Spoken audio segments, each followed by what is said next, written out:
Hola, buenas tardes, buenas noches, ¿qué tal? ¿Cómo estáis, seguidores locos? ¿Qué tal?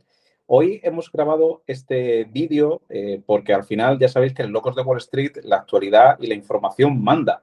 Y hoy hemos tenido un día muy especial en lo que a noticias e información financiera se refiere. Y es que se ha publicado un dato muy esperado en Estados Unidos, que era el dato de inflación, donde había muchas apuestas de podía venir más moderada, podía venir más relajada, no, la inflación subyacente. Y ya hemos visto el dato que ha dado, que vamos a empezar por repasarlo, y también nos vamos a contar una píldorita de la sesión bursátil tan atípica que hemos tenido hoy. Así que tengo con nosotros a Che y Edgar. ¿Qué tal? ¿Cómo estáis? Hola Antonio, hola Edgar, ¿qué tal? Por aquí surfeando la montaña rusa. Muy bien, muy bien. Vamos a empezar, Che, si te parece, por tú que eres nuestro economista de cabecera, darnos los datos de inflación subyacente que ha publicado hoy en Estados Unidos. Cuando quieras. Pues sí, lo primero los datos, ¿no? La inflación ha bajado sensiblemente, ligeramente, de un 8,3% a un 8,2% en este mes, ¿vale? Por lo tanto, la bajada es muy pequeña, sobre todo teniendo en cuenta que la energía, las materias primas vienen de capa caída, digamos, de precio. Por lo tanto, se esperaba, y el mercado esperaba un poquito de más bajada de inflación, y por lo tanto, poca bajada, muy poca y menos de la esperada, pues ha hecho que en principio el mercado se lo tome más, ¿no? Pero sobre todo el dato más relevante creo que ha sido la inflación subyacente, aquella que no tiene en cuenta aquellos elementos más volátiles como pueden ser la energía o los alimentos no manufacturados, ¿no? Y ahí sí ha sido un incremento del 6,3 al 6,6, es muy importante. Y además lo que indica es que puede estar, digamos, ocurriendo el efecto de segunda ronda. Es decir, que ya se anclan los sueldos a las inflaciones, se indician todos los parámetros de la economía y por lo tanto se crea el bucle vicioso de más precio, más sueldos, más precio, inflación, etcétera, etcétera. Entonces, los servicios están subiendo mucho, el mercado laboral estadounidense está muy fuerte y todo eso, pues lo que el mercado en principio auguró es que se puede permitir la Fed subir los tipos porque al mercado laboral no le hace daño, ¿no? Digamos, lo que más daño hace es que el paro aumente y eso de momento en Estados Unidos pues no está pasando, ¿vale? Y eso ha tenido su repercusión en los mercados y, como os decía, estamos grabando con el mercado aún abierto, pero ha sido una auténtica locura, ¿verdad, Edgar? Sí, ha abierto el mercado bastante en rojo, ¿vale? Los índices han abierto muy en rojo, se habían tomado mal la noticia y después ha rebotado muy rápidamente y se ha puesto en verde y bastante verde, ¿no?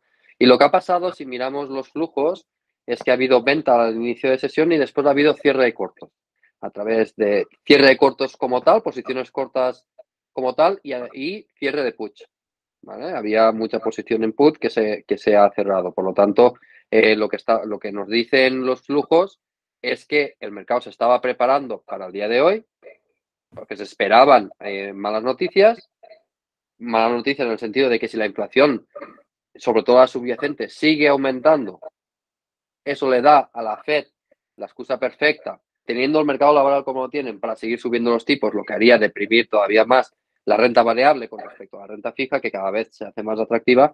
Todo el mercado pues estaba protegiéndose para eso. Y una vez hemos conocido el dato, se han cerrado posiciones. Y ese cierre de posiciones, ese flujo de dinero, ha hecho que rebotara la bolsa y ha rebotado con fuerza.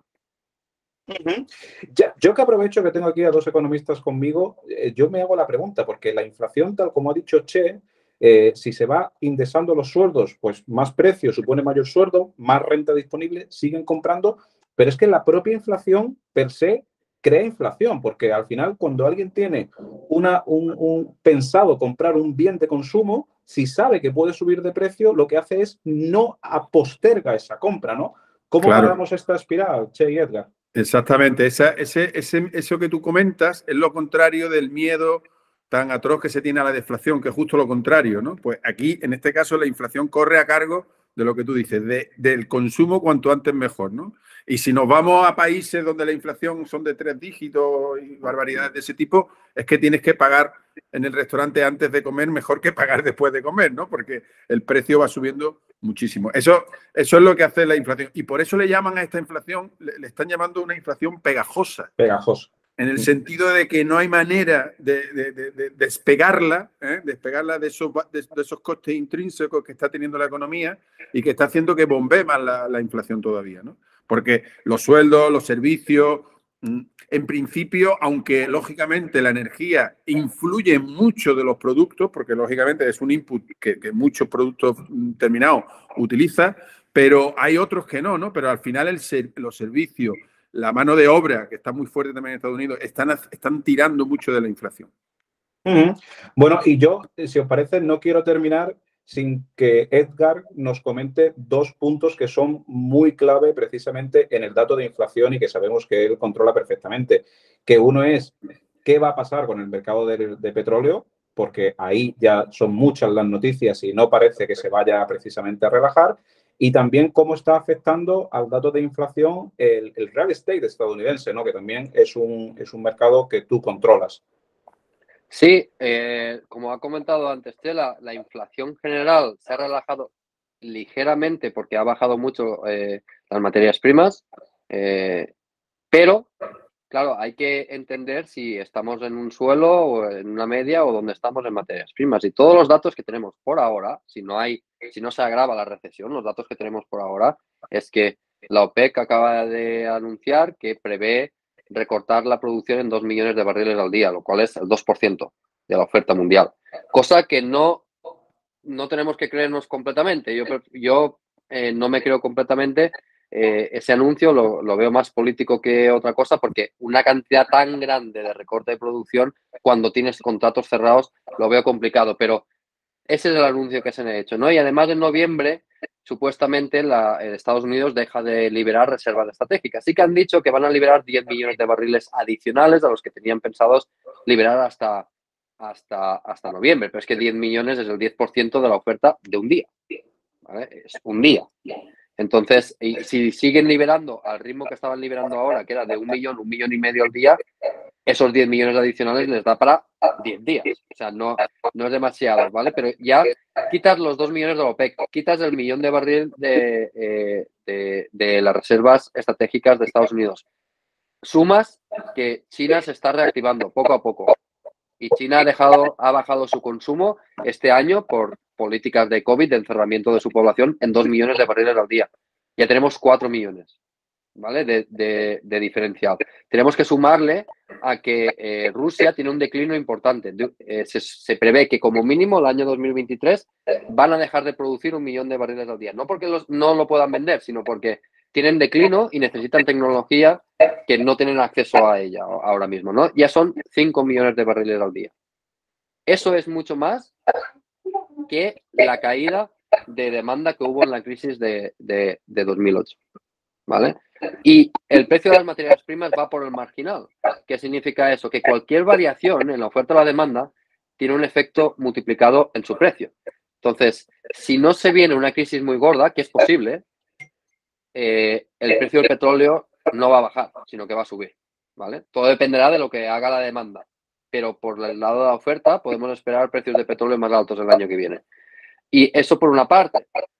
Y después, la cuestión importante es que tenemos que entender cómo se calcula la inflación con respecto a su componente más importante, que es el shelter, que es el coste de la vivienda, alquiler, compra y demás. Y es que se comporta como una media móvil. Es decir, lo que tú ves ahora de precios de las casas se ve reflejado en la inflación de media 12 meses más tarde. ¿Vale? Entonces, ¿eso qué significa? Que ahora es verdad que están bajando los alquileres y las casas por la subida de tipos de interés, pero todavía el punto en el que estamos hoy es más alto que el que estábamos de media 12 meses antes. Por lo tanto, aunque están bajando los precios de las casas, la inflación con respecto al gasto de casas y demás va a seguir aumentando. ¿vale? A medida que ese nivel que hay ahora y la media móvil se vayan convergiendo, ¿no? Entonces, por ese lado tendremos todavía presión inflacionaria, por el lado de la energía muy probablemente también tengamos presión inflacionaria y si el mercado laboral sigue como está en Estados Unidos, eso presionará a la Fed para seguir aumentando los tipos de interés bastante.